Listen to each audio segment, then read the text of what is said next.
This is CBC Here and Now.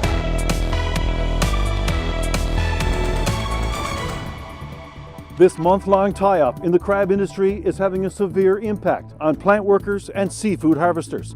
But the supply and service sector is also feeling the pinch. That story coming up. It's been a year since the first provincially chartered flight of Ukrainians landed in this province. Some of them have settled in, while others are living in this hotel, searching for a place to call home. More on this story coming up. Good evening and welcome to Here and Now. I'm Heather Gillis, filling in for Carolyn Stokes. The standoff in the crab fishery continues again this evening. The economic consequences also continue to grow. As Terry Roberts reports, the fallout is affecting more than just harvesters and plant workers.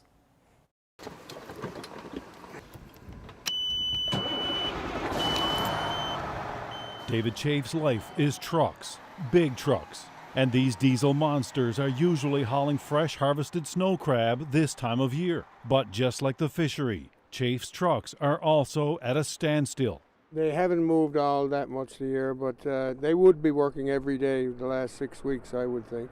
Forest Pond Trucking has been transporting crab for 4 decades. It makes up half the company's revenue each year. And David Chafe spent big money this past winter to make sure his rigs are fine-tuned. And the half-dozen people who work for him were ready to hit the highway.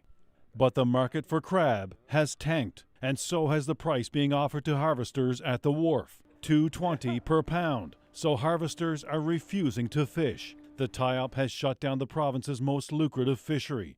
Thousands of workers, both at sea and in the processing plants, are in limbo and facing severe economic hardship. But the companies that provide services and supplies to the industry, everything from cardboard boxes to dockside monitoring, are also caught in the middle. We've been waiting to go to work now for 2 months. This is Chris Robbins, one of the owners of Robbins Trucking in Lumsden, forced to sit and wait as a feud outside of his control drags on. Right now it's devastating to our business. We've got probably at least 20 trucks here parked at the present time. 20 drivers, our seasonal drivers, are waiting to get back to work. We've had to lay off mechanics, office workers. We spent thousands of dollars in repairs, and it's just a waiting game now, basically. Robbins Trucking moves crab from the wharf to the processing plant and then transports the finished product to customers in the Maritimes and the United States. When these trucks don't move, drivers stay home. And when crab are not being landed, the entire economy feels it. Without the crab fishery, the grocery stores are going to struggle. The trucking industry is struggling. The plant workers haven't got any work, so it's a trickle effect. Luckily for David Chafe, he knows his way around a diesel engine. He's been busy turning wrenches and repairing trucks for his many customers. I'm just keeping the guys busy around here doing stuff with me. It's been decades since we've seen this much upheaval in the fishery. But David Chafe tells me he's not ready to cut the engine. He's an optimist and says he's going to keep on trucking. Terry Roberts, CBC News, Goulds. And 1 year ago today, the first provincially chartered flight of Ukrainian refugees landed in Newfoundland and Labrador. And while many have settled in since then, others say it's been a difficult time trying to find housing. Here and Now's Jessica Singer has more. Serhii Koretsky has been living in a hotel room with his wife and 4 kids since December. He says he's grateful his family is safe there, even if it's a bit crowded. But Koretsky and his family may not be able to stay in the hotel much longer.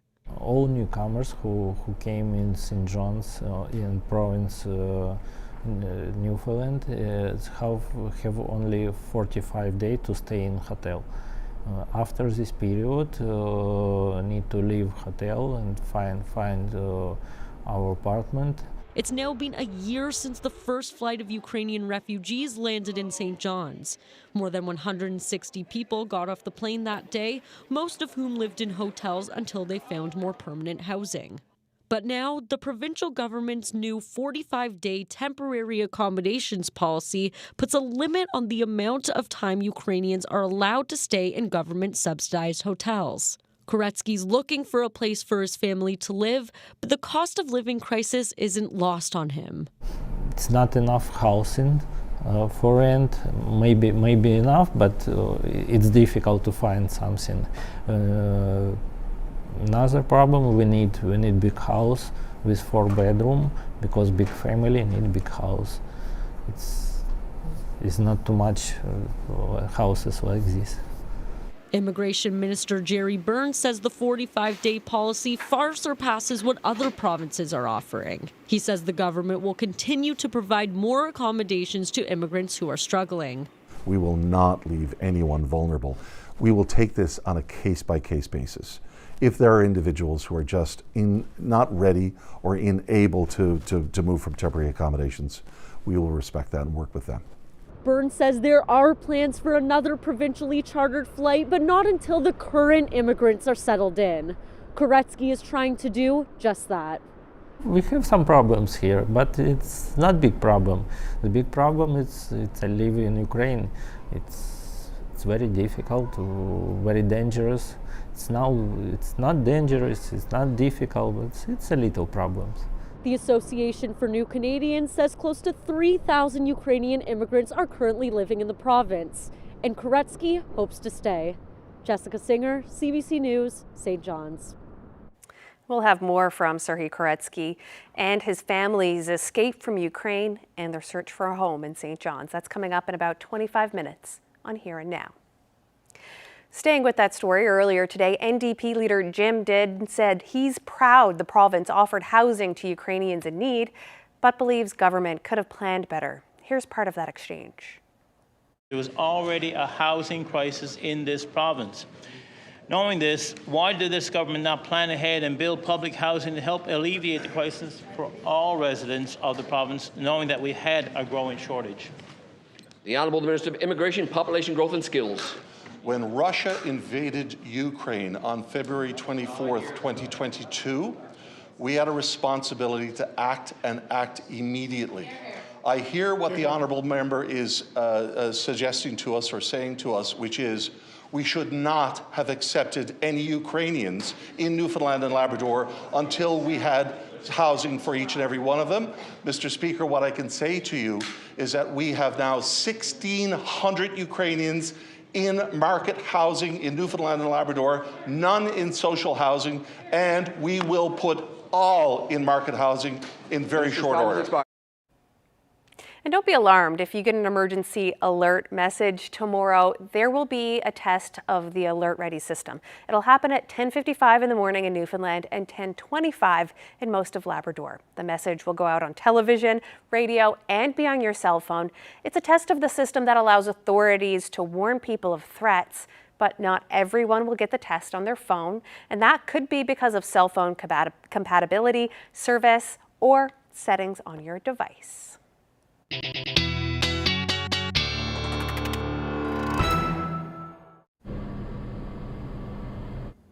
Check out this incredible footage from the Joint Rescue Coordination Center in Halifax. It shows search and rescue teams airlifting a fisher from a vessel 330 kilometers outside of Happy Valley Goose Bay.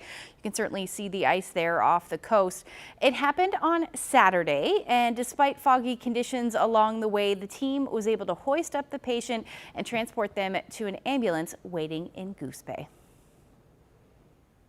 You know, we saw lots of foggy conditions, felt very spring-like over the last couple of days, certainly through the weekend, but it is a winter wonderland out there right now. This is in Howley, Newfoundland earlier today. Leo Barter shared this shot with us. Lots of people seeing that snow this morning. Don't worry, it won't last too long. And you can already see on the pictures here that the roadways aren't so much covered, but as you head towards Cartwright, that is a very different story. And then wet pavement from Springdale through to Gander. So we do have some road closures from Norman Bay to, Lodge Bay to Red Bay. And that will likely continue as we see these wintry conditions as well, thanks to an area of low pressure, bringing all of that snow towards coastal areas of Labrador, definitely playing into some of this colder air as well. Lots more snow on the way as we head through the night tonight. We'll get into all the details coming up. Thank you, Ashley. Suncor has removed the Terra Nova oil platform from its 2023 plans, and that means the FPSO likely won't be back in service in the foreseeable future. The oil company told investors today that the vessel needs more maintenance before it's considered safe to pump oil off the province's coast. The FPSO hasn't operated since 2019. It just returned from major repair work in Spain, work which the province partially funded. Another update isn't expected until next month. Newfoundland and Labrador is now the 6th province in Canada to adopt the International Holocaust Remembrance Alliance definition of anti-Semitism. The government signed the proclamation earlier this afternoon. Members of the province's Jewish communities were on hand for the signing. The definition, which provides contemporary examples of discrimination, accusations, and denials, gives policymakers and law enforcement, as well as community leaders, the tools to spot anti-Semitism. Religious leaders say this in-depth definition is necessary. Newfoundland incidents fell from 27 to 13. But there were still 13 incidents, including 2 incidents of vandalism against Jewish institutions, 2 cases of harassment of individuals in the streets of St. John's, and 9 incidents of online hate, including Holocaust denial and distortion. Every single person that's listening, when you see something online, drop a comment. You see a hateful comment, comment back, report it, do something. Every single person has the power to change the future today.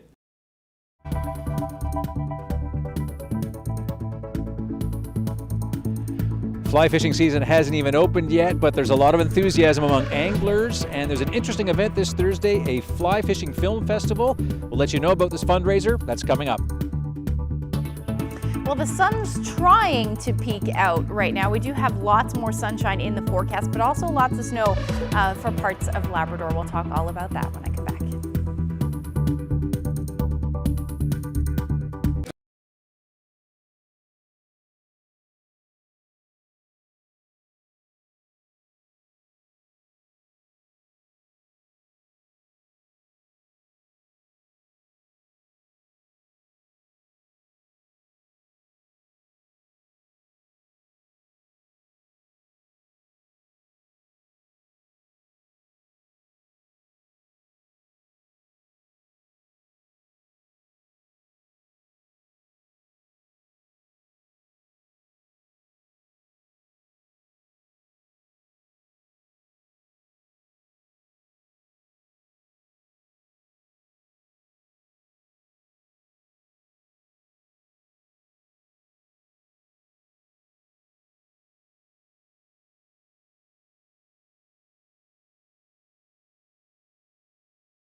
This weather update is brought to you by the Healthcare Foundation Home Lottery. The absolute final deadline is midnight Friday, June 2nd. Order tickets now at hcfhomelottery.ca.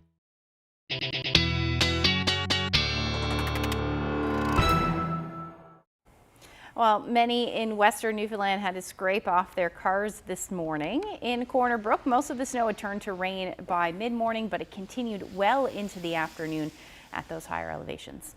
And it meant that heavy equipment was back out on the Trans-Canada Highway bright and early, but there was a little buildup on the highways. Gross. You know, I guess we just get snow here until May the 24th weekend, sometimes into June. We're not out of the woods yet. No, right? but the good news is about this time of year, nothing really sticks around for long. So even though you wake up to it, a lot of times it is gone by the next, well, evening, let's just say that. And that's really the story today, as you saw. Let's take a look at what's happening out there. Area of low pressure heading north right now, offshore at the moment, but it is bringing some fairly gusty winds right along with it. We only have that the radar for Marble Mountain there. So you can see some of that snow into the interior at the moment, and there is, I can assure you, lots of snow happening along coastal areas of Labrador as well. Now, as far as warnings are concerned, now Cartwright is under a winter storm warning. We've got that snowfall warning just south of that, and then Makkovik, you are under a blowing snow advisory. So, and still a special weather statement in effect for the northern peninsula. So what's going to happen is we've got these, let me go back there once. We've got these windy conditions along coastal areas of Labrador. Currently, northerly winds gusting 80 in the Cartwright area, Blanc-Sablon 85, and St. Anthony currently gusting at 67 kilometers per hour. So if you take a look at where the strongest winds are and where they're going to be as we head through the overnight tonight, that is why we're under that winter storm warning in Cartwright and those blowing snow advisories in place as well. Winds gusting in excess of 80 kilometers per hour right through the night tonight. Northern Peninsula will see that as well, and it's still going to be gusty along the north, well, pretty much all of the island for, let's say, the eastern half of the island as we head into tomorrow morning, still gusting between 50 even 60 kilometers per hour. Eventually, we will see these winds ease to about 60 or 70 kilometers per hour. That's still fairly strong, but that's what we're looking at along coastal areas of Labrador as we head into the overnight and into Thursday morning. So expect the conditions to continue, these wintry conditions to continue for the most part. If I zoom in a little bit, you can see all of that thick cloud cover, and that's what's bringing that snowfall there in that area of low pressure just offshore. You can clearly see it spinning on the satellite, and that is bringing that snow to the northern peninsula as well. Now, the good news is it's not sticking south of that for the most part anyway right now, and as we head through the night tonight, we're going to continue to see that snow stick around pretty much for the northern peninsula and then clearing for the rest of the island as we head through the overnight period. Coastal areas of Labrador, you're going to hang on to that. And then for the western portions of Labrador, it'll be a cold, clear night tonight. But as far as those accumulations are concerned, still talking about the potential for 20, 30 centimeters certainly possible along the coast of Labrador in the higher elevations as well for the northern peninsula. But again, most of this will not stick for you. Expect about 5 centimeters through the overnight tonight. There's your temperatures, generally between +2 and about -2. A little cooler as you head towards Nain, and even more so for Lab City. A cold night tonight at about -10. So taking a look at the future tracker as we head to tomorrow, not bad. Few cloudy periods expected across the island. Northern Peninsula going to hang on to these flurries at least through the first half of the day. They'll be very scattered, but the conditions will improve as the day goes on, and eventually you'll see that snow ending for coastal areas of Labrador as well. You'll hang on to the cloud cover though right into Thursday morning, it looks like, while pretty much the rest of us start to clear out as we get into the early morning hours on Thursday. As far as temperatures are concerned tomorrow, single digits, mid to high single digits, pretty much across the board. You're looking at the winds sticking around as well, either out of the northwest or west, between 30 to 50 kilometers per hour. Again, a little cooler. in onshore flow there, about 4 degrees in St. Anthony through the day. And then those temperatures, the warmest will be in Lab West. Plenty of sunshine for you. Windy conditions sticking around. So all that new snow will still be blowing around through most of the afternoon tomorrow for coastal areas. So Makkovik, you'll hover around -1. And then temperatures being about 1 or 2 degrees for the rest of the southeastern portion of Labrador. So once that's done, we'll say goodbye to the snow for a little while. In fact, some warmer temperatures certainly on the horizon. It's going to feel like summer again. We'll say goodbye to that snow. We'll talk about that coming up. I'm at the Atlantic Rivers Outfitting Company on Water Street. They're one of the sponsors of a very interesting film festival. I have the honor of emceeing that. We're going to talk about that right now. Terry, tell me about the films that people can see on Thursday. Yeah, there are 9 films that are produced. It's something different. It attracts a lot of people that don't normally attend regular Rotary kind of events. So, and it's I personally enjoy it because I really love fly fishing, and I get to see a lot of people that I know there that show up. You know, so it's a really nice event, and it's a decent fundraiser for our foundation, which is, you know, dearly needed for our club to support the community. And what kinds of films will people be seeing? Because a lot of people know about fly fishing here in Newfoundland and Labrador, but there's fly fishing all around the world. All around the world, yeah. So, you know, I'd start down south in Bolivia, in the Amazon jungle. You know, they're fishing for golden dorados. They're a very big fish. Coming up from there, up around the flats and around the Bahamas area. They're fishing for a fish that looks like a giant tavali. However, they refer to them as jacks. They're a lot easier to get to. The photography is fantastic.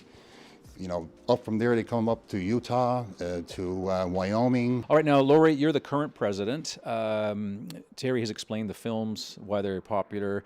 This is a fundraiser. What kinds of things will the money raised at this film festival go to help you people actually do? Right. So I'm the current president of the Rotary Club of St. John's East. And a lot of our fundraising efforts go to helping people in the community. So a number of our initiatives will go towards working with organizations like Thrive, Choices for Youth, Bridges to Hope. We work with the Gathering Place. We're very embedded in working towards trying to reduce food insecurity in our city. So I guess the more funds we raise, the more we can actually help in the community. Is there a particular fundraising activity that you're especially proud of? I know you do a lot of different things, but is there one that stands out? I think our Christmas hampers are always a very big activity. Obviously, leading up to Christmas is an important time for families and children. And one of our adopted schools, Bishop Abraham Elementary, we've been working with for 30 years now. So we fundraise, we put together 20 to 30 hampers for families to really feed families over a 2 to 3 week period. You know, we need a lot of engagement, we get a lot of sponsors, and so that's a big activity. We've also got our summer bike project coming up for the 4th year in a row. It kicked off during the pandemic, where we actually look to our community to donate bikes, and then we actually fix them and maintain them and do a safety check and give them back to the community, whether it's newcomers or families with children who can't afford bikes. And that's been a huge success, both from the idea of giving back the bikes, but actually the generosity of the community in giving bikes to us as well. Okay, well, listen, I wish you both the best of luck at the big film event. And it's this Thursday, and people can get tickets at... Well, you can get tickets at the door, $20 each, or you can go online, flyfilmfest.com. So flyfilmfest.com is the website. Yeah. All right. Thank you both very much, and look forward to hosting this event on Thursday night. Thank you. Thank you. Thank you.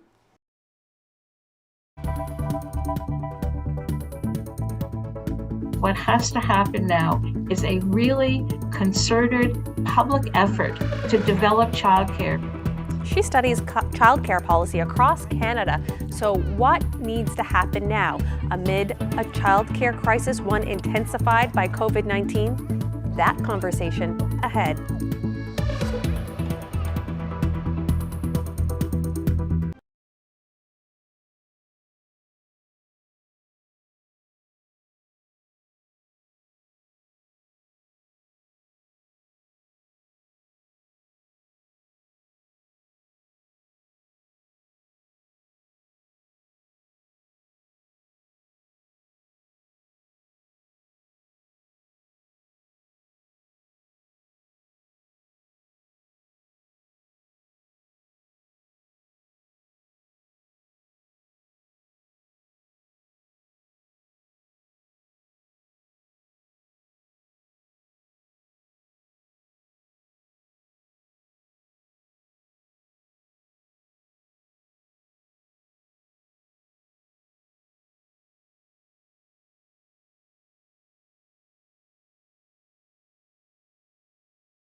A new report finds there are only enough regulated childcare spaces for 30% of Canadian children.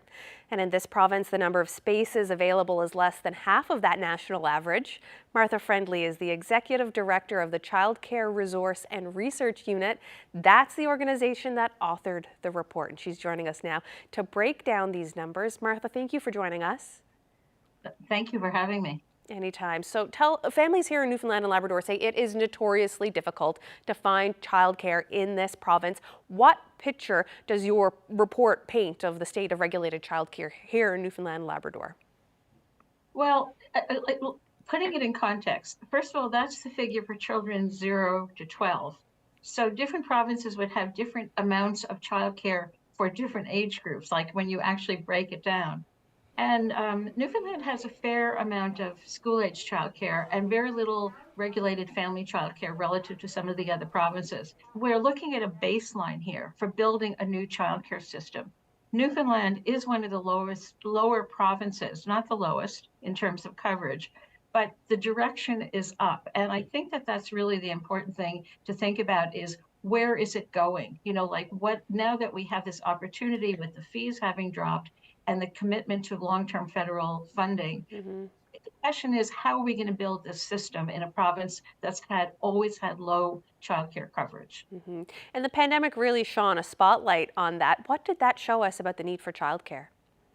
Yeah, well, as we all know, the pandemic actually really, I've been working in childcare policy for 40 years. I've been part of the childcare advocacy movement. And it was always clear to us and to mothers that childcare was absolutely critical for women's economic security. And also, if it's good quality childcare, it's really good for children. And so when we didn't have childcare during the pandemic and people were trying to work from home with their children, or they were emergency workers who had no childcare when it was closed down, the penny dropped for all kinds of other people. That childcare is critical for multiple agendas, for integrating newcomers into Canada, for providing equity, if it's done well for a whole lot of reasons. But of course, the pandemic was a crisis for childcare back in the first wave. And in a lot of places, the staff didn't come back. And that actually made it difficult for childcare centers when parents started coming back to provide the childcare that they were expecting because they didn't have the staff to do it. I think this is really the critical next phase, is what has to happen now is a really concerted public effort to develop childcare when it's needed, for the right age groups of children, to meet parents' schedules. Parents' schedules is a major issue, parents needing childcare at different times, that it has to be responsive childcare. And from my own perspective as a policy researcher, the way to have that happen is actually for government, the province in this case, to actually step in and say, we're going to develop this strategy to actually put childcare where it's needed, when it's needed, and for whom it's needed. Mm-hmm. And I would say that that's really the critical next step, hand in hand with really trying to get a hold of the childcare workforce crisis by raising wages, making it a better employment, so that actually there are the qualified staff to work in these programs. And like I said earlier, a lot of parents desperately searching for childcare. What will it take to make these spaces available for them? Well, obviously it takes capital money, and it's going to take a public effort on the part of, I would say, provincial governments. I would see, coming from Ontario, I'd love to see municipal governments involved in this also. And of course, the community, because building a public and nonprofit childcare system is something that is really worth doing, but it takes that kind of planning effort. It takes a while to get a childcare center up and running. It's not instantaneous. You need to have the good spaces. So unfortunately, it should have gotten started, 40 years ago, but it didn't. So if we're starting from now, we really need to put a big push on so that parents can get the childcare they need. Okay, well, Martha Friendly, thank you so much for joining us. And thank you very much for having me, Heather. And as you heard earlier in our show, finding housing has been a challenge for some Ukrainian families in the province. And the rising cost of living hasn't helped either. The Koretsky family has been living in a hotel since arriving in St. John's in December. Here's more of their story. When war start, we stay in Ukraine 2 months.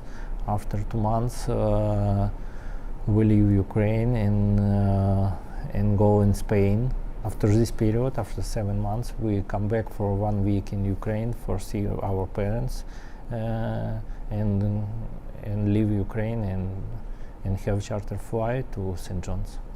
Tell me a little bit about living here in the hotel and describe the 45-day notice that you got. Yeah, it's a new rule, so all newcomers who came in St. John's in province Newfoundland have only 45 days to stay in hotel.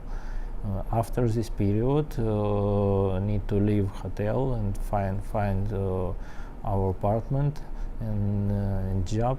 I think something first.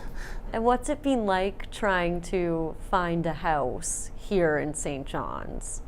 No, it's not enough housing for rent. Maybe enough, but it's difficult to find something. I have big family. Me and my wife, we have 4 kids.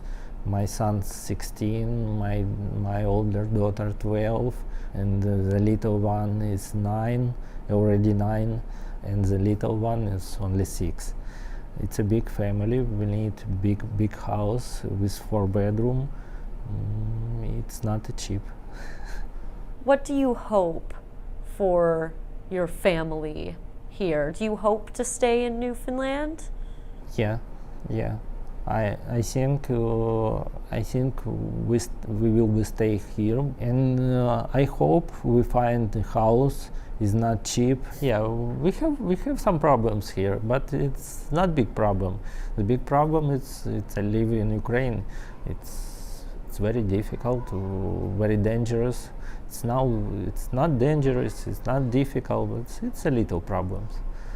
Yeah. It's a beautiful relationship, that one. She said, "Can you make me one?" I said, "Sure." So then I made her 2. I know if I want it changed, it's not going to cost me an arm and a leg. Meet a West Coast mentor, a mentee, and that mentee's pop. Together, they're keeping the old-fashioned handiwork alive, and we're going to spin that story just ahead.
Welcome back. When it comes to creating things by hand, the Corduroy Valley on the island's west coast has a rich history. It's been generations since mills and wheels and weaving were popular, but Megan Sams is hoping to change that. She's sharing what she's learned by being a mentor. That's what the Heritage Foundation's Endangered Craft program. You're about to hear more from her and her story in this special CBC feature called Lessons from the Loom.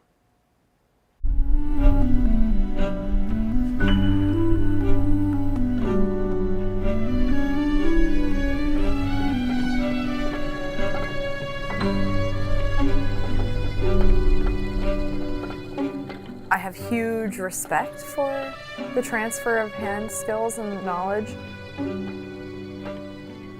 Making what you need and what your community and family needs. And then by practicing those hand skills and then transferring them, it goes beyond respect and into honor. By weaving every day and teaching other people to weave and dye with plants, it's a way of honoring handwork. It's an important practice to share everything you know about handwork.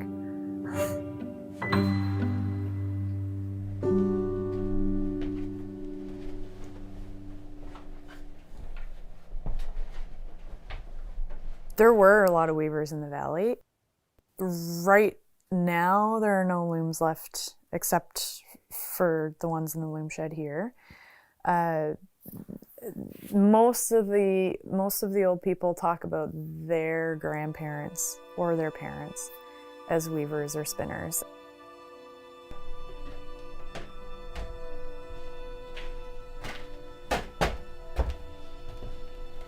I learned to spin yarn when I was 7 or 8 years old in the wool mill. Learned to knit later in my teenage years and started weaving because my husband's mother's friend, my mother-in-law's friend, she knew I liked knitting and spinning, and so she gave me a loom, which had been a gift to her, which had been a gift prior to that too. And I had only seen a loom once, and I was fascinated with them. At the time, I also worked on a wildfire lookout in Treaty 8, so I brought the loom with me. I brought 2 books. Learn How to Warp by Yourself and a Hand Weaver's Pattern book, which I still refer to all the time. Weaving connects you to so many people in so many ways, cross cultures, cross worlds. I'm pretty sure Megan texted me and said, "Want to learn to weave?" They announced this funding, and I had already committed at this point that we were going to spend the next summer in the valley. I was going to take a step back from everything. Apprenticeship wasn't a thing yet, but I was committed to taking steps towards reviving my art practice. We did apply together for the apprenticeship for weaving, but I also applied for a mentorship through VANL, which is Visual Artists Newfoundland and Labrador. And Megan applied to be a mentor for that. And we got paired together. So we got both, and that really made it feasible to take that full dive into it. And there was a lot of serendipity, but also a lot of intention put into it, so. Mentorship has hands down been my favorite and most important means of learning a skill or knowledge. It becomes such a ongoing dialogue and relationship. It's never over. It also connects you in a way to deep time. This is a skill so much older than anyone in your life. Any lifetime you might have touched. It's older than your great-great-great-grandparents. So in that way, it reaches us, two people through time. In the case of Jane's grandfather, he did a deep dive and learned about the tools related to weaving and created shuttles for her to work with, and it's a beautiful relationship, that one.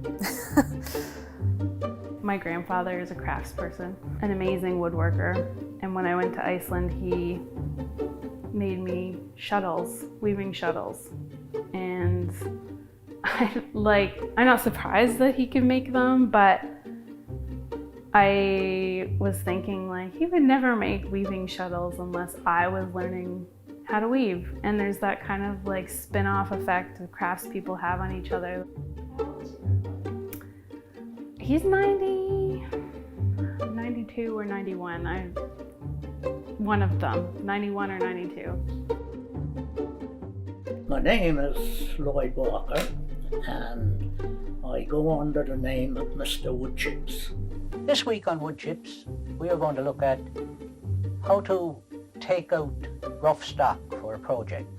Jane gave me a loom, a shuttle to look at, and when I looked at it, it said $66. And she said, "Can you make me one?" I said, "Sure." So then I made her two. And this is where you slip the spool on with the cotton in it, and you feed it out through this slot here, and you push the shuttle back and forth through the loom to weave the cloth. It's like a double-ended boat.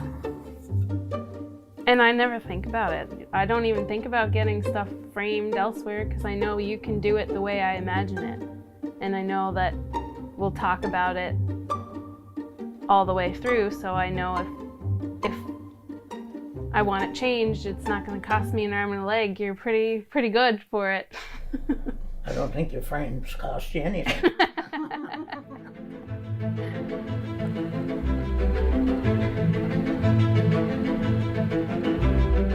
When the world changed and you didn't have to spend every minute of every day working on cloth, a lot of textile skills dwindled.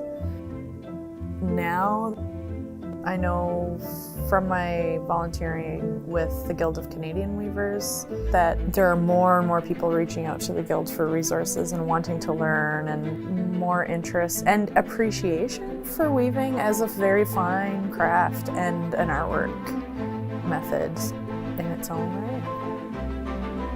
There's a whole special thing about having a creative relationship with someone. It is like cloth. The value of hand-woven cloth, and also the longevity of it. Those relationships don't just go away when the contract's over or the mentorship is over. Megan will be my mentor forever, whether she wants to be or not.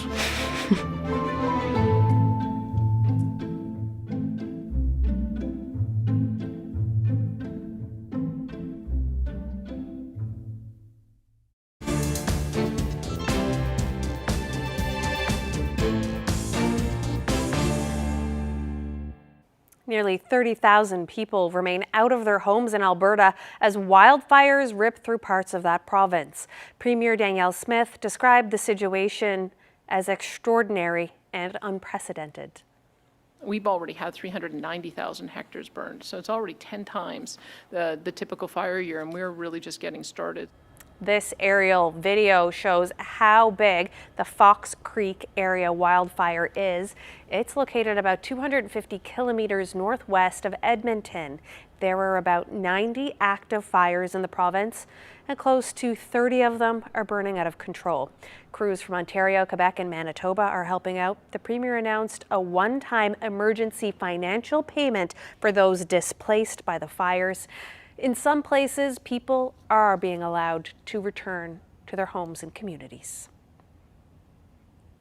Russia is marking Victory Day today. The state holiday celebrates the Soviet Union's defeat of the Nazis in the Second World War. This year's parade through Moscow is noticeably scaled back. The usual display of military hardware was reduced to just a handful of tanks. Russia's armed forces are dedicated to the ongoing invasion of Ukraine, which is dragging into its 15th month. There were Victory Day ceremonies in Ukraine as well. The president of the European Union was in the capital, pledging solidarity in the fight against Russia. And this cake artist in India has designed her way to a new world record, though slicing it into pieces might prove tricky. You are looking at the world's largest cake of a structure. This one is an Indian palace. The vegan masterpiece weighs a whopping 440 pounds and stands more than 3 meters high. Now that's about 10 feet. The creator says she was inspired by India's majestic architecture, and yes, this cake is totally edible. Intricate and edible. Making me a little hungry.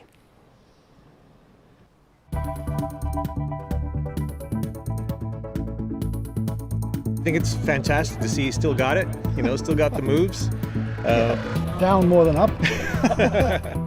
These seniors have found a safer, somewhat slower way to play.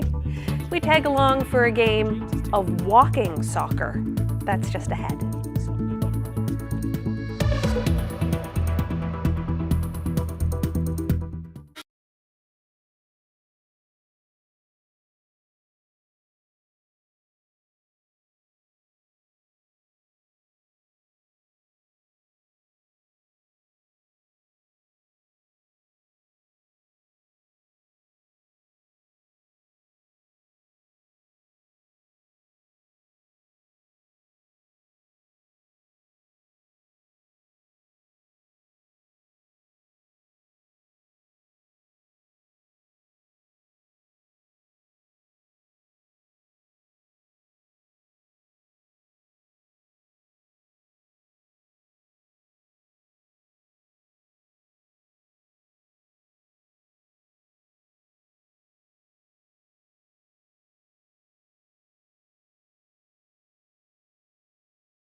Welcome back. Some senior players in BC are setting a new pace.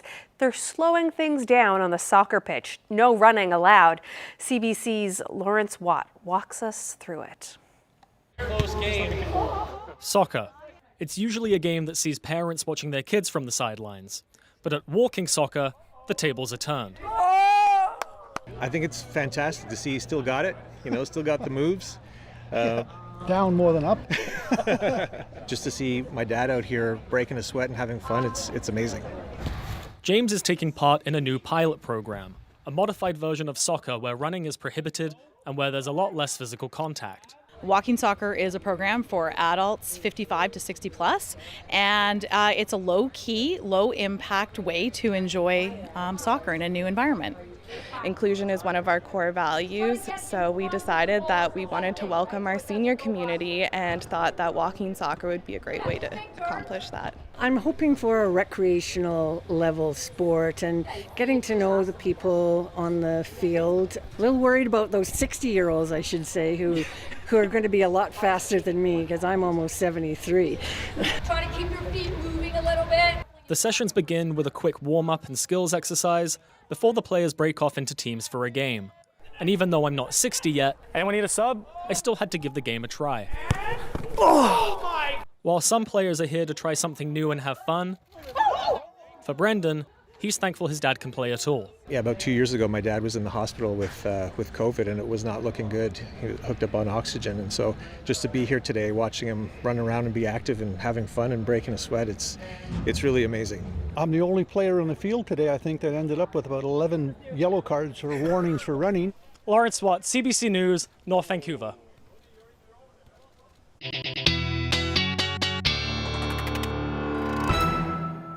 Well, Ashley, it was really nice not to put my winter coat on this morning as I left the house to go to the gym early this morning.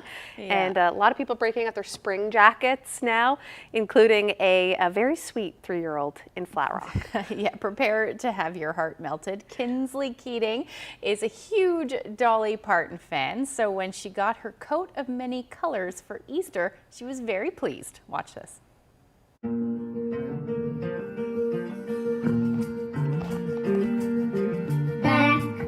Years I go and never scared, like the seasons of my youth, all because the box of rags that someone gave us, and how my mama put the rags to use. What if I asked you to sing one line from Coat of Many Colors? Would you do it? Yeah. There are rags of many colors. Every piece was small, and I didn't have a coat. It was right down in the fall. Cute. She knows all the words. So sweet. Oh my. Well, do we have many colors in the weather? Yeah, on our future tracker we do. We've got a few colors, that's for sure. Mostly the sunshine will be a nice color though, that's for sure. We'll certainly look forward to that. Let's take a look at what's going to happen over the next couple of days. So this is Wednesday evening into Thursday. So this is the area of low pressure that is bringing us the snow to parts of Labrador, Northern Peninsula, and the gusty winds that are currently being felt for most of the province, really. But as we head into Thursday, the trend will be a clearing one pretty much across the board as we get into nicer weather through the day. We're looking at temperatures somewhere between 6 to about 10 or 11 degrees across most of the island. Up across Labrador, the warmest temperatures at this point look like it'll be in Lab City, with sunshine, 13 degrees. Now, we will see some lingering flurry activity, at least in the morning, towards the coast and along the strait. But that will end as that area of low pressure takes it with it. So looking like a pretty nice start to your weekend, especially as we get into Friday, and that's because it's going to stay pretty calm. Now, we are going to see some showers move in as we look towards Friday afternoon for Lab West and then northern portions of Labrador as well. We may even see a few flurries in the mix in the morning.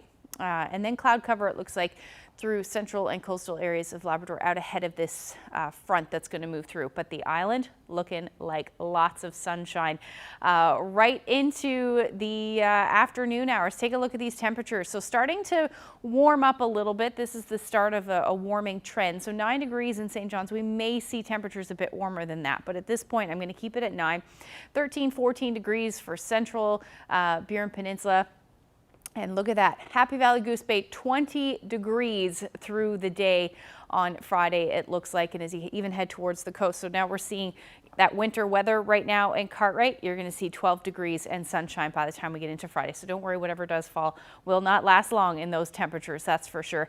And then again, those showers possible, but your temperatures will still be nice, between 8 to 15 degrees. Long range forecast still showing those teens in the forecast for Saturday and Sunday for St. John's and Eastern Newfoundland, although it does look like we'll see some showers with that.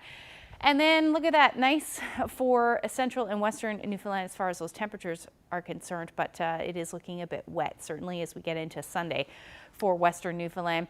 And then for eastern Labrador, 20 degrees on Friday, dropping a bit as we head into Saturday, certainly into Sunday, and this is when things will get a bit more unsettled.